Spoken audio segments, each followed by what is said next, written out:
இருந்தபடியே நாங்கள் இயேசுவை ஏற்றுக்கொண்டோம். மேல் வேறு கொண்டவர்களாக நாங்கள் என்ன செய்ய வேண்டும்? நாங்கள் அவருக்குள்ளாக நாங்கள் வேறு கொண்டவர்களாக, அவருக்குள் வளர்கிற, அவருக்குள் இந்த பூமியை நிரப்புகிற, பலன் கொடுக்கிற விருட்சங்களாய் மாற வேண்டும் என்று சொல்லி நாங்கள் அவருக்குள் வேறு உண்டுகிறவர்களாய் ஆழமாய் அவருக்குள் இருக்க வேண்டும். அவர் மீது கட்டப்பட்டவர்களாக இந்த பூமியில் நாங்கள் வாழ்கிற வாழ்க்கையானது அவருக்குள்ளாக, நாங்கள் அவரின் மேல் கட்டப்பட்டவர்களாக அவருக்குள் நடந்து என்று சொன்னால் கிறிஸ்துவை நாங்கள் பிரதிபலிக்க வேண்டும். இங்கே எபிரேயர்கள் நிருபத்தில் எழுதப்பட்டிருக்கிறது, கசப்பான வேர் முளைத்தெழும்பி கலகம் உண்டாக்குமா. அப்போ இங்கே ஒரு வேர் முளைக்கிறது, இது கசப்பை கொண்டு வந்து கலகத்தை உண்டாக்கும். அந்த கலகம் என்ன செய்யும்? திருட்டுப்படுத்தினால் என்னவா? தேவனை தரிசிக்க முடியாது. ஏனென்று சொன்னால் இந்த கசப்பின் வேர் கிறிஸ்துவாகிய கிருபையை இழக்க பண்ணிவிடும். இழக்க பண்ணினால் இதுக்குள்ளாக என்னவா? கலகம் உண்டாக்கி திருட்டுப்பட்டுவிடும். நாங்கள் என்னதான் கர்த்தருக்குள்ளாக வாழ்கிறோம் என்று வெளிப்பிரகாரமாக சொன்னாலும் தேவனுடைய சமூகத்தில் எங்களுக்கு உண்டான மனச்சாட்சி எங்களுக்கு கொடுத்தும் ஆவியானவர் மனச்சாட்சியோடு கூட இடைபடுவார். தேவனுடைய சமூகத்தில் போய் நாங்கள் இருக்கும் பொழுது எங்களுடைய ஆவியும் எங்களுடைய ஆத்மாவும் தேவனுக்கு நேராக இணைக்கப்பட மாட்டாது. ஏனென்று சொன்னால் கலகத்தின் குழப்பத்தின் கிரியைகள் தேவனை நாங்கள் தரிசிக்க முடியாதபடி திரியாக முன்னுக்கு வந்து நிற்கும். அதுக்கு தெரியும் நினைக்கிறேன். ஊர்ல மரங்கள் இருந்தால் குருவிச்ச மரம் வரும். அதுல தெரியுமா? குருவிச்ச மரம் அதுல வரும். அப்போ அந்த குருவிச்ச மரம் வந்து அது மரத்தின் அடிமரம் அல்ல. மரத்தின் அடிமரம் அங்க மாமரமோ பிளாமரமோ அதுதான் அடிமரம். ஆனால் இந்த குருவிச்ச மரம் அல்ல தொட்டி அதிலிருந்து தன்னுடைய கனியை கொடுக்குது. அவ்விதமாக நாங்கள் இருக்கக்கூடாது. கனியை கொடுக்கிறீர்கள் என்பதை உங்களுடைய கனிகள் வெளிப்படுத்தும். எப்படிப்பட்டதான வேரூன்றப்பட்டிருக்கிறீர்கள் என்று சொல்லி கலகத்தின் வேரா அல்லது கிறிஸ்துவுக்குள்ளான வேரா என்பதை உங்களுடைய கனிகள் என்ன செய்யும்? வெளிப்படுத்தும். இனிவரும் காரியங்கள், இனிவரும் ஆத்துமாக்கள், இது அற்பமான ஆரம்பம். இப்பொழுதுதான் குழந்தையாக ஒரு வயசு அடைந்திருக்கிறது.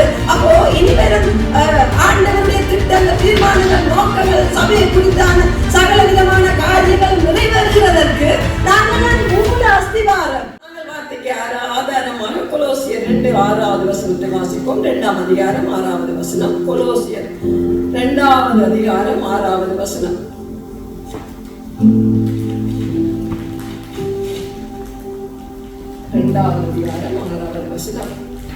ஆகையால் நீங்கள் கர்த்தராகிய இயேசு கிறிஸ்துவை ஏற்றுக்கொண்டபடியே அவருக்குள் ஏற்பட்டவர்களாகவும் அவர்கள் கட்டப்பட்டவர்களாகவும் அவர்கள் நடந்து வந்தோம்.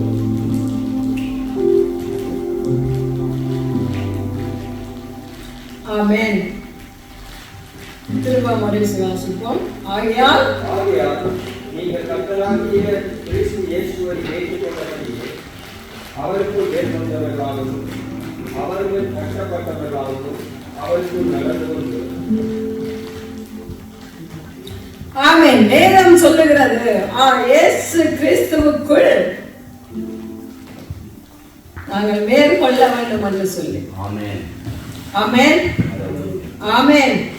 பவுல் இந்த நிருபத்தை கொலோசியருக்கு எழுதினான இந்த பவுல் சொல்லுகிறார் எப்படி என்று சொன்னால் 1ஆவது அதிகாரம் 2ஆம் அதிகாரம் 1வது வசனத்தில் உங்களுக்காகவும் லவோதிக்கியாவில் இருக்கிறவர்களுக்காகவும் சரீரத்தில் என் முகத்தை காணாதிருக்கிற மற்றெல்லாருக்காகவும் மிகுந்த போராட்டம் எனக்கு உண்டென்று நீங்கள் அறிய விரும்புகிறேன். அப்ப இங்க முதலாவது யாருக்காகவும்?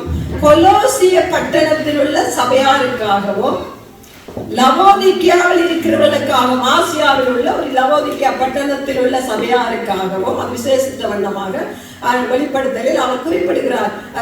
யோவான் குறிப்பிடுகிறார் அந்த காரியங்கள். அடுத்தது என் முகத்தை காணாதிருக்கிற மற்ற எல்லாருக்காகவும். அப்ப யாருக்காகவும்? பவுலின் முகத்தை யாரெல்லாம் கண்டிருக்கிறோம்? காணவில்லை. அப்ப எங்களுக்காகவும் பவுல் எழுதி இருக்கிறார், என் முகத்தை காணாதிருக்கிற மற்ற எல்லாருக்காகவும் மிகுந்த போராட்டம் எனக்கு உண்டென்று நீங்கள் அறிய விரும்புகிறேன்.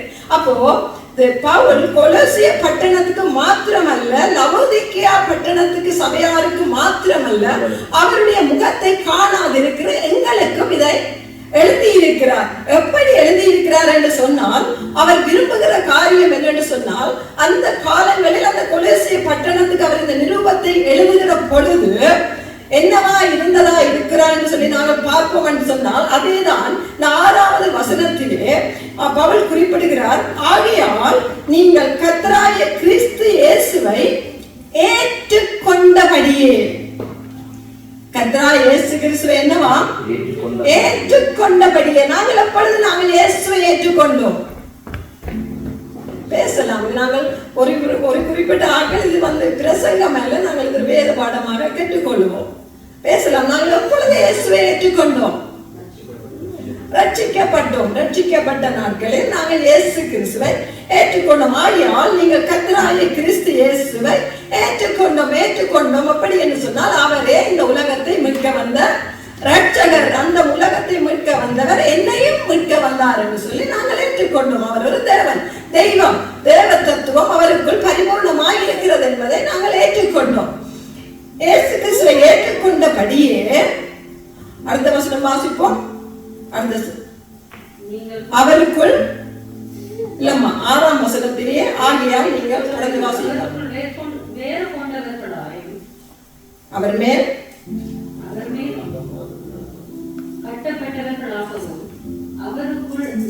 நடந்து, அவருக்குள் வேர் கொண்டவர்களாகவும் அவர் மேல் கட்டப்பட்டவர்களாகவும் அவருக்குள் நடந்து கொண்டு, இது பிரசன்ஸ். அவர் மேல் வேர் கொண்டவர்களாக நாங்கள் என்ன செய்ய வேண்டும்? அவருக்குள், அவரை ஏற்றுக்கொண்ட விதமாக நாங்கள் அவரை எவ்விதமாக ஏற்றுக்கொண்டோமோ அவரை ஏற்றுக்கொண்ட பிரகாரமாக அவரையே தேவன், அவர் ரட்சகர், மீட்பர் என்ற வண்ணமாய் நாங்கள் அவருக்குள்ளாக நாங்கள் வேர் கொண்டவர்களாக, அவருக்குள் வளருகிற, அவருக்குள் இந்த பூமியை நிரப்புகிற, பலன் கொடுக்கிற விருட்சங்களாய் மாற வேண்டும் என்று சொல்லி பவுல் எச்சரிக்கிறார் கொலோசிய பட்டணத்துக்கு. அவருக்குள் நீங்கள் வேர் கொள்ள வேண்டும் என்று சொல்லியும் அவர் மேல் கட்டப்பட வேண்டும். என்னன்னு சொன்னால், இந்த வேத வசனங்கள் ஆவிக்குரிய வண்ணமாக நாங்கள் பார்ப்போம். மலை மேல் உள்ள பட்டணம் மறைந்திருக்க மாட்டாது. நாங்கள் கண்மலை மேல் உள்ள கட்டிடமாக இருக்க வேண்டும். ஆழமாய் தோண்டி, கண்மலையில் ஆழமாய் தோண்டி அதில் கட்டுகிறவன் என்னவா? அவன் ஞானவான். இந்த மலையோ இந்த பெருங்காற்றோ புயலோ வந்தாலும் அது அசைக்கப்படாதான். அப்போ கிறிஸ்து இயேசுவாய கண்மலை மேல் நாங்கள் கட்டப்பட்டவர்களாக இருக்க வேண்டும். எந்த புயல் வீசினாலும், எந்த பெருவெள்ளம் வந்தாலும் நாங்கள் அசைக்கப்படுவதில்லை. அடுத்ததாக வேதம் சொல்லுகிறது, அவருக்குள் நடந்து கொள்ளுகிறவர்களாயும், அவருக்குள் நடந்து கொண்டு, கட்டப்பட்டவர்களாயும் அவருக்குள் நடந்து கொண்டு. அப்போ நாங்கள் அவருக்குள் வேறு உண்டுகிறவர்களாய் ஆழமாய் அவருக்குள் இருக்க வேண்டும். அவர் மீது கட்டப்பட்டவர்களாக இந்த பூமியில் நாங்கள் வாழுகிற வாழ்க்கையானது அவருக்குள்ளாக, நாங்கள் அவர் மேல் கட்டப்பட்டவர்களாக, அவரையே பிரதிபலிக்கிற அஸ்திவாரமாக நாங்கள் நிலை நிற்க வேண்டும். அடுத்ததாக என்னவா? அவருக்குள் நடந்து, அவருக்குள் நடந்து என்று சொன்னால் கிறிஸ்துவை நாங்கள் பிரதிபலிக்க வேண்டும். கிறிஸ்துவுக்குள், அவருக்குள், அவர் எங்கள் மூலமாக சாயலாய் பிரதிபலிக்க வேண்டும். ஆகவே இந்த கொலோசிய சபைக்கு பவுல் எழுதுகிறார். எப்படி என்று சொன்னால், அவர் எச்சரிக்கிறார். பாருங்க, கீழே பாருங்க, அடுத்த வசனம் 7ஆம் வசனத்தை வாசிப்போம் அம்மா. நீங்கள் போதிக்கப்பட்டபடியே விசுவாசத்தில் உறுதிப்பட்டு சோஸ்திரத்தோடு அதிலே பெருகுவீர்களாக. அப்போ பெருகுவதற்கான காரியம் என்னவா? தடைப்பட்டிருக்கிறது. ஏனென்று சொன்னால், விசுவாசத்தில் நீங்கள் போதிக்கப்பட்டபடியே விசுவாசத்தில் உறுதிப்பட வேண்டும். நாங்கள் எந்த விதமாக கிறிஸ்துவை ஏற்றுக்கொண்டோம், அவர் ரட்சகர், எங்கள் மீட்பர், அவர் தேவன் என்று சொல்லி ஏற்றுக்கொண்டோம். அவ்விதமான போதனையில் நாங்கள் உறுதியாய் நின்று, அந்த விசுவாசத்தில் நாங்கள் உறுதியாய் நிற்கும் பொழுது என்னவா?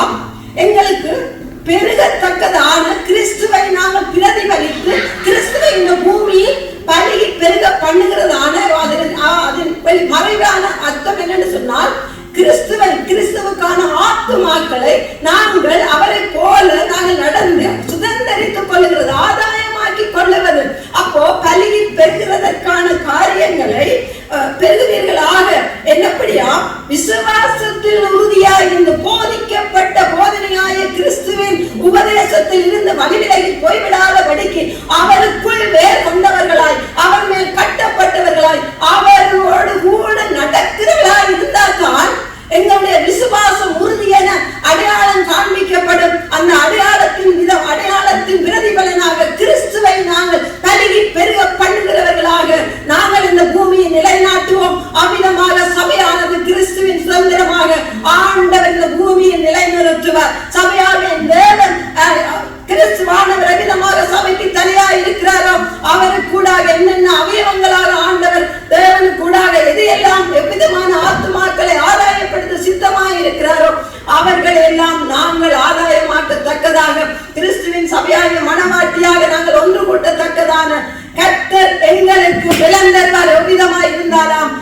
கிறிஸ்துவுக்குள் இருந்தால், கிறிஸ்துவுக்குள் வேறுபட்டபடிப்பட்டால், கிறிஸ்துவுக்குள்ளாக நாங்கள் கிறிஸ்துவின் மேல் கட்டப்பட்டாலே ஒழிய நாங்கள் கிறிஸ்துவுக்காக எந்த விதத்திலும் நாங்கள் ஆதாயம் பண்ண முடியாது.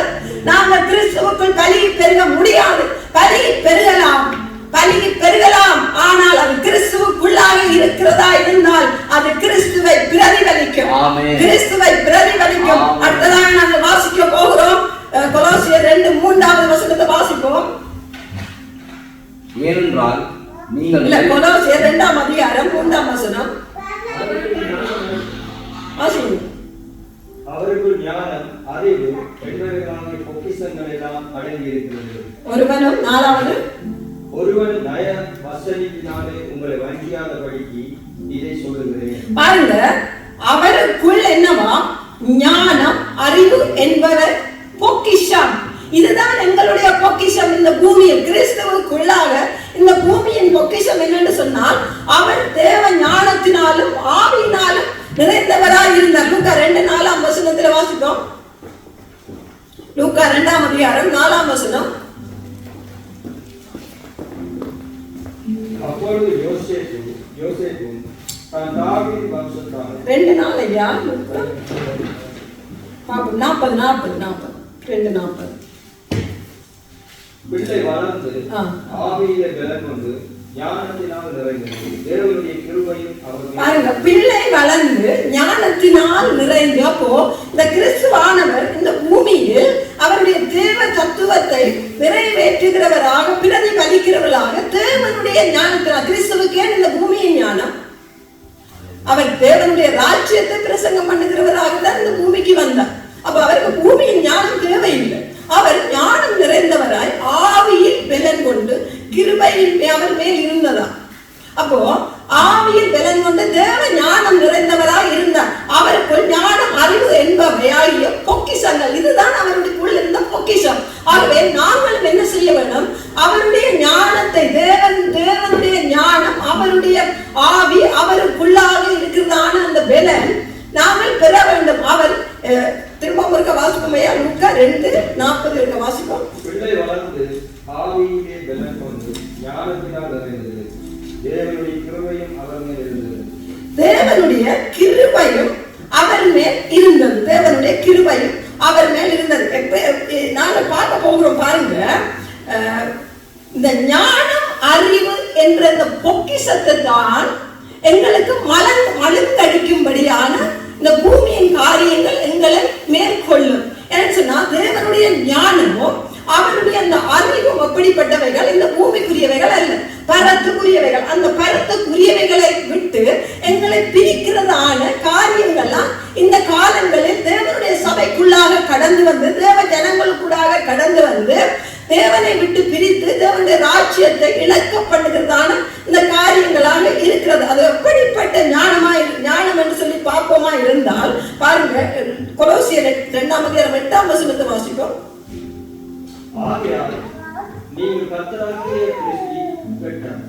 இல்லையா? 8 வசனம். லௌகிக ஞானத்தினாலும் மாயமான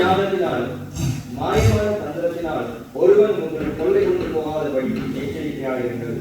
அது மனுஷத்தின் பாரம்பரிய ஞானத்தையும் உலக வழிபாடுகளையும் பற்றினதை அல்லாமல் கிறிஸ்துவை பற்றினது அல்ல. பாருங்க, அப்போ கிறிஸ்துவை பற்றினது இல்லாத ஞானம் என்னவா? லௌகீக ஞானம். ஆனால் தேவ தத்துவத்தின் அடுத்தது 9 வசனத்தை பாருங்க, வாசிப்போமே. ஏனென்றால்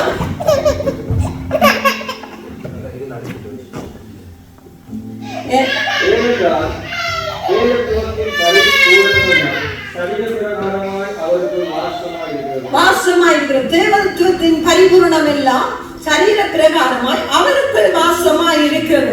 அதற்கு மேலதான் ஆண்டவர் சொல்லுகிறார், பவுல் சொல்லுகிறார், லௌகீக ஞானத்தினாலும் மாயமான தந்திரத்தினாலும் ஒருவனும் உங்களை கொள்ளை கொண்டு போகாதபடிக்கு எச்சரிக்கையாயிருங்கள். அதுக்கு கீழே தான் நான் சொல்லுகிறேன். ஏனென்றால் தேவதத்துவத்தின் பூரணம் எல்லாம் சரீர பிரகாரமாக அவருக்குள் கிறிஸ்துவுக்குள் இருக்கிறது. அப்போ கிறிஸ்துவானவர் சரீரத்தில் இந்த மாம்சத்தில் வாழ்ந்த பொழுது அவருக்குள் தேவதத்துவத்தின் பரிபூர்ணமான தேவனுடைய அந்த ஞானமும் அறிவும் நிறைந்தவராக இந்த பூமியில் வாழ்ந்து பூமியை இயேசு கிறிஸ்து ஜெயித்தார். இந்த பூமியில் உள்ள சகலவற்றையும் பூமிக்குரியவை எல்லா மனுஷருடைய சகல விதமான அடிமைத்தனப்படுத்தி வைத்திருந்த பிசாசின் வல்லமைகளையும் சாத்தானின் எல்லா கிரியைகளையும் ஆண்டவர் என்ன செய்தார்?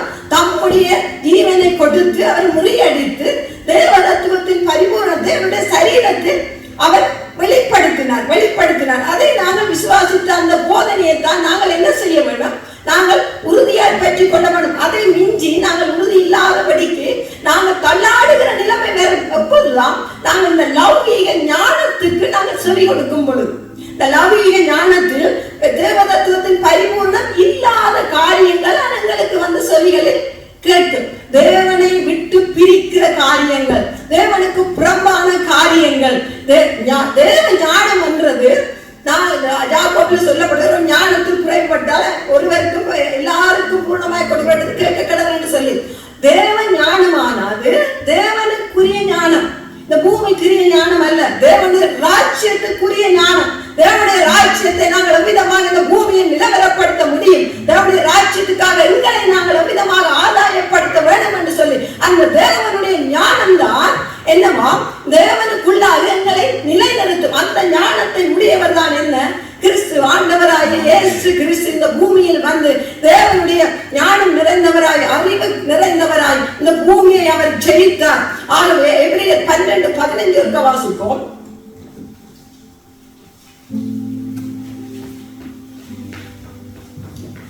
ஒருவன் தேவனுடைய கிருபையை இழந்து போகாதபடிக்கும் யாதொரு கசப்பான வேர் உடைத்தெழுதி கலகம் உண்டாக்குவதால் அநேகர் தீர்க்கப்படாத படிக்கும் ஒருவன் வேசித்தவனாகவும் ஒருவரை போற்றத்திற்காக தன் சிரேஷ்ட புத்திரபாகத்தை விட்டு போட்ட ஏசாவை போல சீர்கெட்டவனாகவும் இராதபடிக்கு எச்சரிக்கையாயிருப்போம்.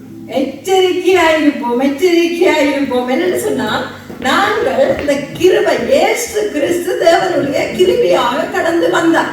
கிறிஸ்துவானவர் கிருபையாக கடந்து வந்தார். அதை நான் எபேசியர்ல பார்க்கிறோம். நான் இது எங்களால் உண்டானது அல்ல. அதை வாசிப்போமையா? எபேசியர்ல தேவனுடைய கிருபைய எபேசியர்ல வாங்க வசனம் எடுத்தார். எபேசியர் 3ஆம் அதிகாரம் 8ஆம் வசனம். கிருபையினால் விசுவாசத்தை கொண்டு ரட்சிக்கப்பட்டீர்கள். எபேசியர் 2:8ஆம் வசனம்.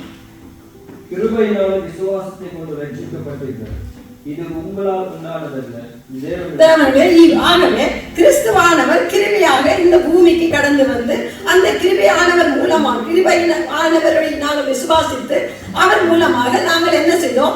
ரட்சிக்கப்பட்டோம். ஆனால் இந்த கிருபையை விட்டு பிரிக்கிறதான காரியங்கள் என்னவா எங்களுக்குள் உண்டாகிறது? என்ன மாதிரி உண்டாகுமா?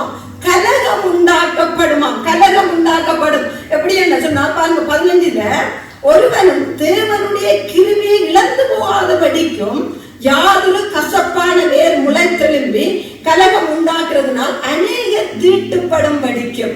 அப்போ கிறிஸ்து இயேசுவுக்குள் வேர் கொண்டவர்களாக இருக்க வேண்டும் என்று சொல்லி என்ன செய்கிறார் பவுல்? எங்களுக்கு புத்தி சொல்லுகிறார், ஆலோசனை சொல்லுகிறார். கிறிஸ்து இயேசுவுக்குள். ஆகவே இங்கே எபிரேயருக்கு எழுதின நிருபத்தில் எழுதப்பட்டிருக்கிறது, கசப்பான வேர் முளைத்தெழும்பி கலகம் உண்டாக்குமா. அப்போ இங்கே ஒரு வேர் முளைக்கிறது, இது கசப்பை கொண்டு வந்து கலகத்தை உண்டாக்கும். அந்த கலகம் என்ன செய்யும்? தீட்டுப்படுத்தினால் என்னவா? தேவனை தரிசிக்க முடியாது. எபிரேயர் அதே வசனத்துலதான் மேலே இருக்கிறது, ஒருவனும் பரிசுத்தம் இல்லாமல் தேவனை தரிசிக்க முடியாது என்ற வேற வசனம் இருக்கு இல்லையா? யாவரோடும் சமாதானமாய் இருக்கவும் பரிசுத்தம் உள்ளவர்களாய் இருக்கவும் நாடுங்கள். பரிசுத்தம் இல்லாமல் ஒருவன் கர்த்தரை தரிசிப்பதில்லை. பரிசுத்தம் இல்லாமல் ஒருவனும் தேவனை தரிசிக்க முடியாது. அப்போ நான் கலங்கடிக்கப்பட்டவர்களாக கசப்பான வேறானது ஒவ்வொருவருக்குள்ளதும் எப்படியும் நய வசனிப்பினால் பவுல் சொல்றார் கொலேசியருக்கு, நய வசனிப்பினால் இந்த கசப்பான வேர் முளைக்காதபடிக்கு. ஏனென்று சொன்னால் இந்த கசப்பின் வேர் கிறிஸ்துவாய கிருபையை இழக்க பண்ணினால் இதுக்குள்ளாக என்னவாம்? கலகம் உண்டாக்கி திருட்டுப்பட்டுவிடும். அப்போ கிருபையானது எங்களை விட்டு விலகினால், கிறிஸ்துவானவர் எங்களை விட்டு வெளியேறினால் அந்த சரீரமானது, அந்த ஆத்மாவானது, அந்த இடமானது என்னவாக இருக்குமாம்? கலகத்தின் கிரியைகள் ஆகிய திருட்டாக வந்துவிடும். தேவனை யாரும் தரிசிக்க முடியாது. இது ஆவிக்குரிய பிரகாரங்கள். மாம்சத்துக்குரிய காரியங்கள் அல்ல. ஏன்னு சொன்னால் இந்த வேதம் நாங்கள் 2 படி பார்க்க வேண்டும். இந்த பூமியின் வாழ்க்கைக்காகவும் பேசும், நாங்கள் இந்த பூமியை விட்டு சுந்தரிக்க போகிற பரலோகத்துக்குரிய ஆவிக்குரிய வண்ணமாகவும் பேசுகிறது. ஆகவே அதுதான் இருபுறமும் கருக்குள்ள பட்டியல்.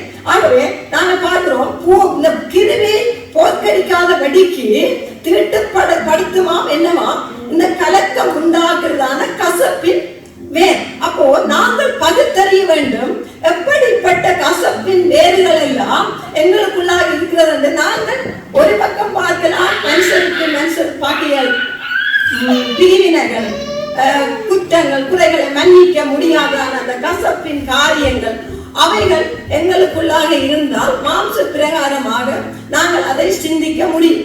அதுவும் ஒன்றுதான். ஆனால் இது ஒட்டுமொத்தமாக தேவனை தரிசிக்க முடியாது என்ற கசப்பின் தேவனுடைய முகத்துக்கும் எங்களுக்கும் மறைக்கிறதான திரையை மறுபடியும் கிறிஸ்துவானவர் திரைச்சீலையை கிழித்து எங்களை தேவனோடு ஒப்புரவாக்கினார். ஆனால் இங்கு தேவனை தரிசிக்க முடியாதபடிக்கு ஒரு முக்காட்டை, ஒரு திரையை மறுபடியும் கொண்டு வருகிறதான ஒரு என்னவா கசப்பின் வேர், கலகம் உண்டாக்கி கிருவியை இழக்க பண்ணுகிறதான இந்த காரியங்கள் நாங்கள் ஒருபோதும் இடம் கொடுக்க கூடாது. அதற்கு உதாரணமாக பாருங்க, ஏசாவை கொண்டு வருகிறார். பாருங்களேன், 16ஆம் வசனம் வாசிப்போம்.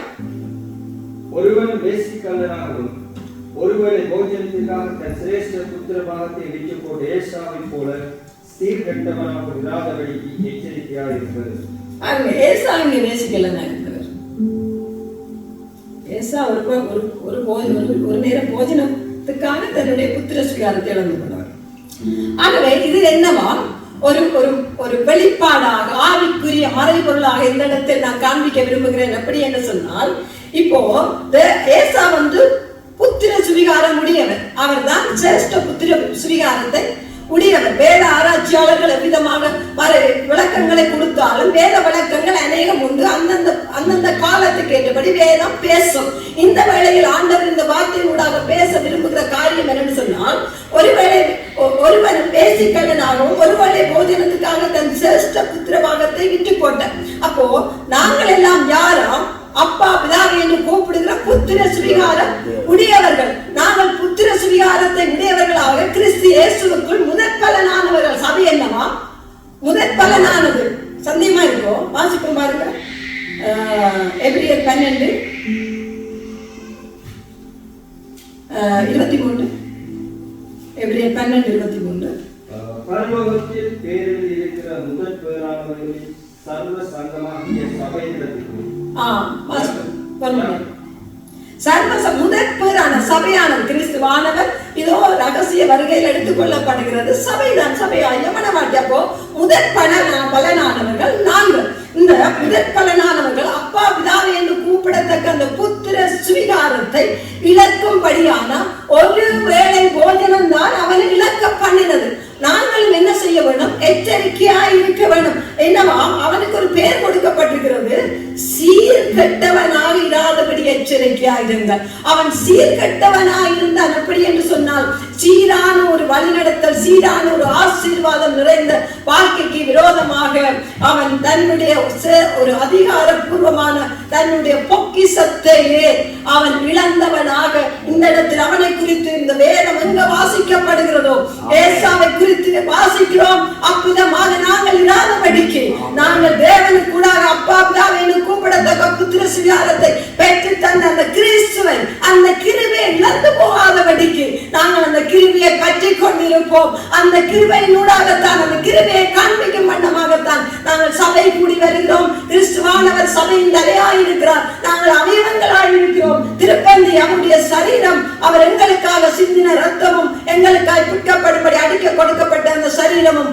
அதில் நாங்கள் பங்கிட்டு அவருடைய மரணத்தை நாங்கள் எங்களுக்காக அவர் மரித்தார், எங்களுக்காக ரத்தம் சிந்தினார். அந்த அடையாளத்தை நாங்கள் எங்களுக்கூட காண்பிக்கிறவர்களாக நாங்கள் மாதந்தோறும் இதை அனுபவித்து வருகிறோம், அனுசரித்து வருகிறோம். அதேதான் திருச்சபை.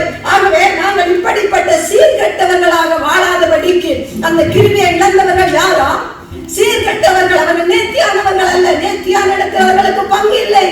நேர்த்தியான அந்த பங்கு எங்களுக்கு கிறிஸ்து ஒருவரே. ஆகவே நாங்கள் என்ன கலகம் உண்டாக்குற காரியத்தை நாங்கள் பகுத்தறிந்தவர்களாக அதிலிருந்து எங்களை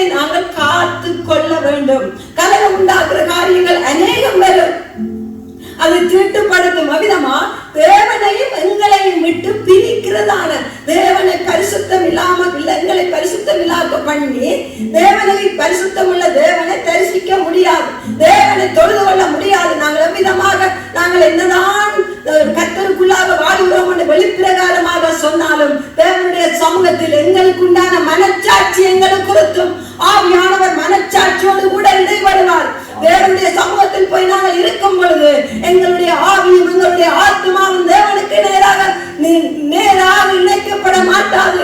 ஏனென்று சொன்னால் கலகத்தின் குழப்பத்தின் கிரியைகள் தேவனை நாங்கள் தரிசிக்க முடியாதபடி திரியாக முன்னுக்கு வந்து நிற்கும். ஆகவே நாங்கள் எங்களை நாங்கள் நிதானித்தவர்களாய் அறிந்தவர்களாய் கலகத்தின் காரியங்கள் தேவனை விட்டு பிரிக்கிற எந்த காரியமா இருந்தாலும் அந்த கிருபையை எங்களோடு காத்து கொள்ளத்தக்கதாக அந்த கிருபைக்குரிய காரியங்களை நாங்கள் பெற்றுக் கொண்டவர்களாக தேவனுக்குள்ளாக கிறிஸ்துவுக்குள் மேற்கொள்ள வேண்டும். அதை மேற்கொள்ள வேண்டும். கிறிஸ்துவாய வார்த்தையில் கிறிஸ்துவாய அந்த சத்தியத்தில் தேவனை நாங்கள் ரட்சிக்கப்படும் பொழுது தேவனை கிறிஸ்துவை ஏற்றுக்கொண்ட பிரகாரமாக கிறிஸ்து தேவன் என்று சொல்லி நாங்கள் ஏற்றுக்கொண்டோம். பிற்பாடு வருகிறதான எல்லா கலகம் உண்டாக்குற எந்த காரியமா இருந்தாலும் கர்த்தருக்குள் நாங்கள் ஊன்றப்பட்ட அந்த வேரின் கனியானது வெளிப்படும் வண்ணமாக அந்த வேரில் இருந்து கனி மரம் வெளிப்பட்டு அதன் கனி புறப்பட வேண்டும். வேறு விதமான கனி வரக்கூடாது, கலங்கடிக்கிற கனி வரக்கூடாது, கலகத்தை உண்டாக்குற கனி வரக்கூடாது. கலகத்தை உண்டாக்குற கனியானது வேறு விதமான மரத்திலிருந்து வருகிறது. எல்லாருக்கும் தெரியும் என்று நினைக்கிறேன். இந்த ஊர்ல மரங்கள் இருந்தால் குருவிச்ச மரம் வரும், அதுல தெரியுமா? குருவிச்ச மரம் அதுல வரும். அப்போ அந்த குருவிச்ச மரம் வந்து அது மரத்தின் அடிமரம் அல்ல. மரத்தின் அடிமரம் அங்க மாமரமோ பிளாமரமோ அதுதான் அடிமரம். ஆனால் இந்த குருவிச்ச மரம் அதுல தொத்தி அதிலிருந்து தன்னுடைய கனியை கொடுக்குது. அவ்விதமாக நாங்கள் இருக்க கூடாது. நாங்கள் எங்கே அடிமரமாக வேறுண்டப்பட்டிருக்கிறோமோ அந்த மரத்தின் கனியை கொடுக்கிறவர்களால் என்னவா மாமரம் என்றா மாமரத்தின் கனியை தான் கொடுக்க முடியும். அதனதன் கனியினால் அதனதன் மரத்தை அறியப்படும். ஆகவே நீங்கள் எந்த மரத்தின் கனியை கொடுக்கிறீர்கள் என்பதை உங்களுடைய கனிகள் வெளிப்படுத்தும். எப்படிப்பட்டதான வேரூன்றப்பட்டிருக்கிறீர்கள் என்று சொல்லி கலகத்தின் வேரா அல்லது கிறிஸ்துவுக்குள்ளான வேரா என்பதை உங்களுடைய கனிகள் என்ன செய்யும்? வெளிப்படுத்தும். நீங்கள் எவர்கள் மீது கட்டப்பட்டிருக்கிறீர்கள் என்பதையும் உங்களுடைய வாழ்க்கை பிரகாரம் வெளிப்படுத்தும். சாயல் இப்போ புயல் காற்று வரும், பெருவெள்ளம் வரும். அப்பொழுது நீங்கள் எந்த சூழ்நிலையிலும் நிலை நிற்கிறவர்களாய் இருந்தால் அது கிறிஸ்துவின் மேல் கட்டப்பட்ட கட்டிடமாயிருப்பீர்கள். கிறிஸ்துவுக்குள் நடந்து கொண்டிருக்கிறவர்கள் எப்பொழுதும் என்னவாய் இருப்பார்களாம்? தேவ ஞானம் நிறைந்தவர்களாய், தேவனுடைய அறிவை பெற்றவர்களாய், கிறிஸ்துவாய கிருபையை பெற்றவர்களாய், கிறிஸ்துவின் சாயலை வெளிப்படுத்துகிற பிள்ளைகளாய் வாழ்ந்து கிறிஸ்துவாய மனமாற்றி சபையாக கர்த்தருக்குள்ளாக நாங்கள் அவருடைய வருகை எடுபடத்தக்கதான அவருடைய சாயலின் மனமாட்டியின் சாயலை தரித்தவர்களாய் நாங்கள் இருப்போம். அதையேதான் தேவன் விரும்புகிறார். பவுலும் அதையே தான் சுட்டி காட்டி இதில் எழுதுகிறார். நாங்கள் யாரும் ஒவ்விதமாய் இருக்க வேண்டும் என்று சொன்னால் ஒருவன் வேசிக்கடனாயிராதபடி ஒருவேளை போஜனத்துக்காக தன் சிரபாத்தை விட்டு போட்ட ஏசாவை போல சீர்கெட்டவனாக இருக்கக்கூடாது. சீர்கட்ட நடத்தைகள் சபைகளில் காணப்படக்கூடாது. எங்களுக்குள் சீர்கட்ட காரியங்களை மற்றவர்கள் பார்க்க கூடாது. தேவனுக்குள்ளான நேர்த்தியான காரியங்கள் வேதம் சொல்லுகிறது. நீங்கள் உங்களை நீங்கள் நிதானித்தறியுங்கள் என்று சொல்லி தேவனுக்கு பிரியமானது இன்னதென்று அறிந்தாராயுங்கள் என்று சொல்லி தேவனுக்கு பிரியமானதை அறிந்தாராய்ந்து கொடுக்கும் பொழுது சீர்கட்ட அந்த வாழ்க்கைக்குரிய காரியங்கள் கேடான காரியங்கள் ஒன்றும் எங்கள் மூலமாக வெளிப்படாது இருக்கும். அப்பொழுது கர்த்தராகிய இயேசு கிறிஸ்து மகிமைப்படுவார். பாருங்க, ஒருவன் வேசிக்கலனாயிராது. வேசிக்கலன் என்பதை நான் விளங்கப்படுத்துகிறேன். முதிர்ந்தவர்களாய் இருக்கிறபடினால் அதிக சிலவம் விளங்கப்படுத்துவது வேசி. ஒரு கணவனை உடையவள் இன்னொரு இடத்தை நாடும் பொழுதுதான் அது வேசியின் ஒரு பேர் படும். ஒரு சாதாரணமான ஒரு வாலிப பிள்ளையோ அதுகளுக்கு இல்லவர் அது வேசி என்று சொன்னால் ஒரு கணவனை உடையவள் இன்னொரு காரியமாக கடந்து போகும் பொழுது தான் அந்த வேசி என்ற பெயர் வருகிறது. ஒரு விபச்சாரி என்பது வேறு, அது அவளுடைய அது வேறு. அந்த வேசி என்றது கள்ளத்தனமான ஒரு காரியம். இன்னொரு கணவனோடு இருந்து கொண்டு இன்னொரு தொடர்பை உடையதுதான் வேசி. ஆகவே இந்த சபையை ஆண்டவர் பவுல் என்ன சொல்லுகிறார் என்று சொன்னால் அப்படியான காரியங்கள் இருக்கக்கூடாது.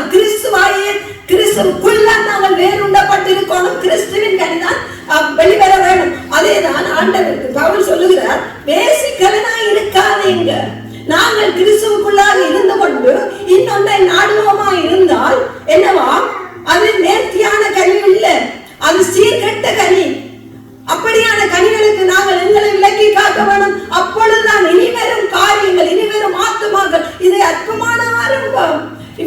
குழந்தையாக ஒரு வயசு அடைந்திருக்கிறது. அப்போ இனிவரும் ஆண்டவருடைய திட்டங்கள், தீர்மானங்கள், நோக்கங்கள், சபையை குறித்தான சகல விதமான காரியங்கள் நிறைவேறுகிறதற்கு நாங்கள் மூல அஸ்திவாரம், நாங்கள் ஆடுவேன். எங்களிலிருந்து புறப்படுகிற கனியெல்லாம் எங்களிலிருந்து புறப்படுகிறதான ஒவ்வொரு கிரியைகளும் தான் என்னவா இனி வருகிறதான கிறிஸ்துவின் நீதியை நிறைவேற்றுகிறதான காரியங்களாக இந்த சபையிலிருந்து வெளிப்படும். பாருங்க, அதோடு கூட பாருங்க என்ன எப்படி விதமாக நாங்கள் வாசிப்போமா இருந்தால் எபிரேயர் 12:21 நாங்கள் வாசிச்சுட்டோம்.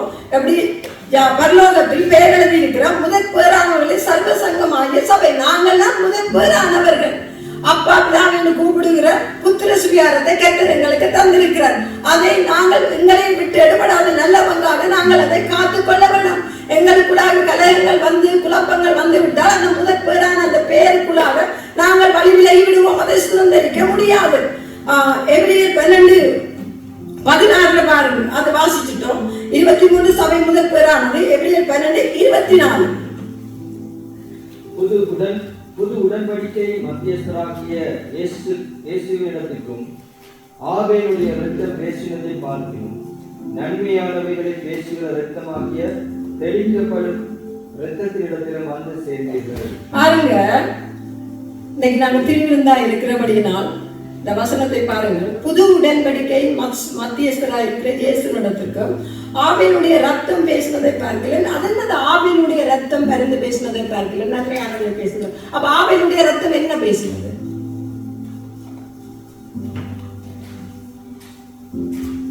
ஆவியினுடைய ரத்தம் கூப்பிடுகிறது எப்படி என்று சொன்னால், என்ன என் சகோதரன் கொன்று விட்டான், அவனை கேட்டறலும் கண்டறலும். அதேதான் தேவன் காயினை பார்த்து கேட்டார், சகோதரன் எங்கே, உங்களுடைய சகோதர ரத்தம் பூமியிலிருந்து என்னை நோக்கி கூப்பிடுறப்ப ஆவேல் மனுஷ ரீதியாக அந்த பூமியிலிருந்து என்ன செய்யறாராம், அந்த ரத்தம் என்ன செய்யற மனுஷனுடைய சிந்தனை, மனுஷனுடைய சுபாவம், மன்னிக்க முடியாத சுபாவங்கள், தேவனுக்கு நேராக தேவனுடைய அந்த தேவதத்துவத்துக்கு நேராக செயல்பட முடியாத கசப்பு நிறைந்த இந்த காரியங்கள், இது மாம்ச பிரகாரமா நான் சொல்லுகிறேன். இந்த கசப்பு நிறைந்தான இந்த காரியங்கள் என்ன செய்யலாம், ஆபேலின் ரத்தம் பேசினது போல நம்முடைய இருதயத்திலிருந்து பாதித்துக் கொண்டிருக்கிறது. ஆனால் ஆண்டவர் என்ன சொல்லுகிறார், எங்களை விட்டு இடப்படாத அந்த நல்ல பங்காய் அந்த கிருபையாய கிறிஸ்துவின் ரத்தம் என்ன பேசுகிறது, பிதாவே இவர்களுக்கு மன்னியும். அவர் மன்னிக்கிற ரத்தம், அவருடைய ரத்தம் எங்களுக்கு பரிந்து பேசி மன்னிக்கிற ரத்தம், அவருடைய ரத்தத்தின் அண்டையில் நாங்கள் வந்திருக்கிறோம். ஆகவே மனுஷீகமான காரியங்கள் எல்லாம் பழிக்கு பழி வாங்குகிற சிந்தனைகள், பழிக்கு பழி, ஆபேலின் ரத்தத்தை போல என்ன என் சகோதரன் கொண்டானே என்று சொல்லி தேவனை நோக்கி பழிக்கு பழி வாங்குகிற சிந்தனையோடு இருப்பார்கள். ஆனால் நாங்கள் வந்திருப்பது அப்படிப்பட்ட ரத்தத்தினிடத்தில் அல்ல. எங்களுக்கும் தேவனிடையிலும் பிரிக்கப்பட்டிருந்தான் அந்த பிரிவினையின் தடைச்சுவரை அகற்றி ஆண்டவர் பிதாவோடு ஒப்புரவாக்கின அந்த கிறிஸ்துவின் ரத்தத்தினிடத்தில், மத்தியஸ்தராகிய ரத்தத்தினிடத்தில் நாங்கள் வந்திருக்கிறோம்.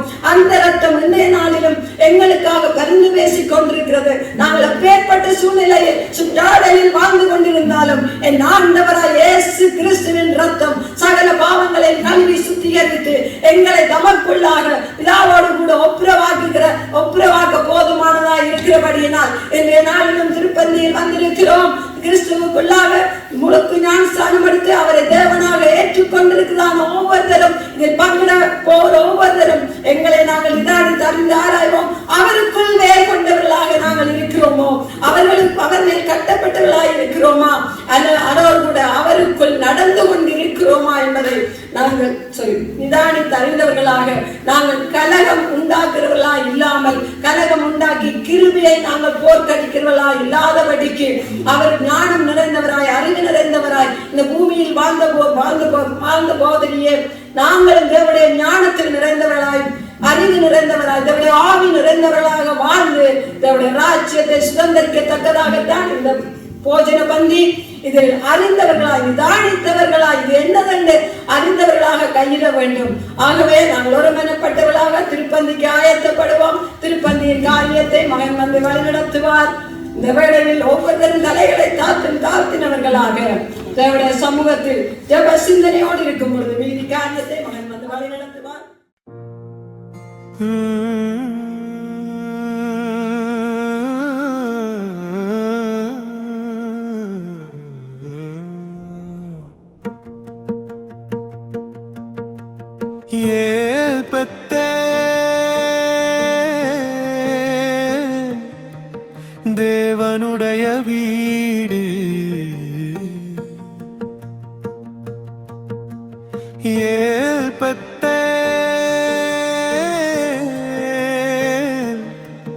தரிசனத்தின் இடம்.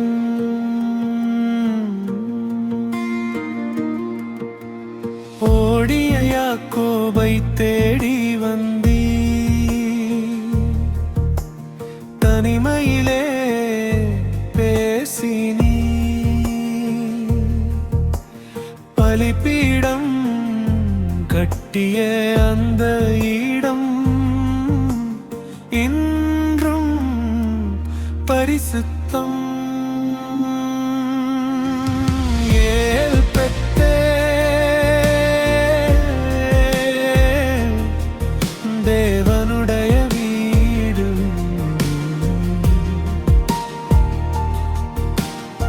ஏல் பெத்தே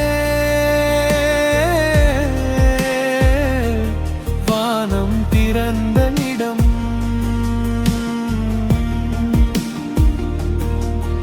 எங்கே நீ தரிசனமாவீர், இங்கே வாக்குத்தத்தம் நிறைவேறும்.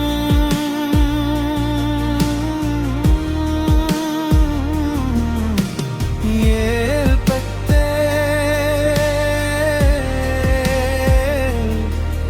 தேவனுடைய வீடு, எங்கள் தலைமுறையின் அடையாளம்.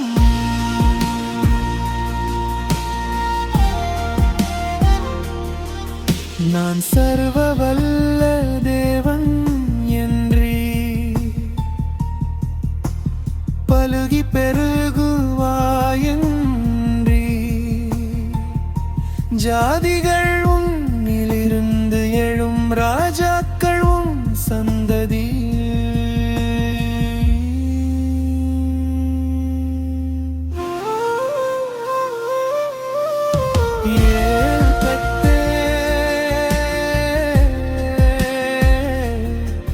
தேவனுடைய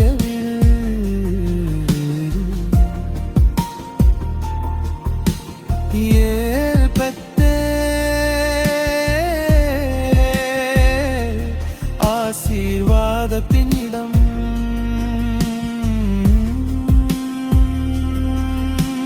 நீ சொன்னதை செய்யும் வரை எங்களை கைவிட மாட்டீ.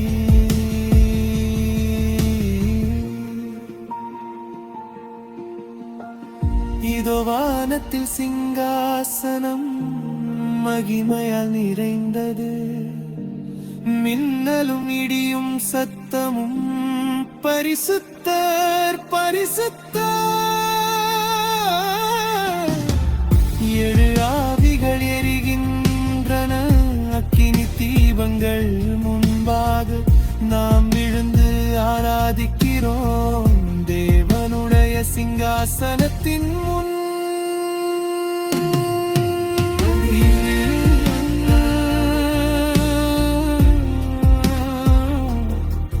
தேவனுடைய வீடு,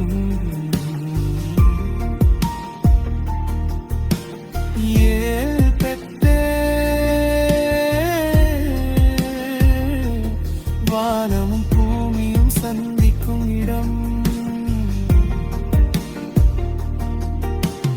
மேற்கும் கிழக்கும் பரவுவோம், வடக்கும் தெற்கும் நிறைவோம்.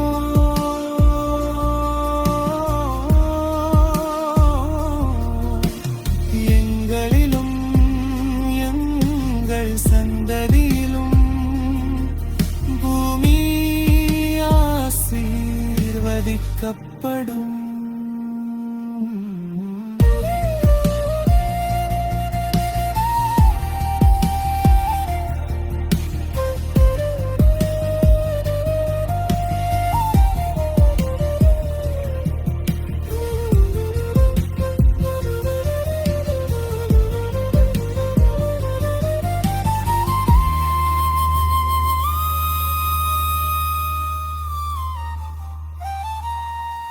நீர் எங்களோடு இருப்பீர், போகும் இடமெல்லாம் காப்பீர்.